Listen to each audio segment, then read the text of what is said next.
Lahat ba ng bumibitaw ay gustong umayaw? Marami sa atin ang nakikipag-iwalay hindi dahil gusto nating mang-iwan, kundi dahil alam natin na yun ang mas tamang gawin. Hindi lang para sa kanila, kundi para sa sarili natin. Kapag nagmamahal kasi tayo, nakakalimutan natin na may sarili tayong halaga, na minsan hindi na natin yung nakikita dahil mas pinapahalagahan natin sila. We give them the love we think they deserve, without realizing na tayo naman ang hindi na nakakatanggap ng pagmamahal na kasing kahalaga natin.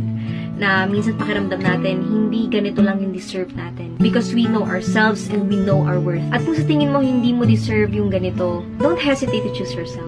Huwag kang matakot iwan siya. Kasi alam mo kung ano yung halaga mo eh. Kung luha ang binigay niya sa'yo sa mga pagkakataon na ngiti ang idinulot mo sa kanya, bumitaw ka. Kung pagsuko ang pinaramdam niya sa'yo sa mga pagkakataong pinili mong lumaban pa, tapusin mo na. Hindi naman tayo pumasok sa relasyon para magmahal lang. Pumasok tayo sa relasyon dahil gusto nating mahalin pabalik.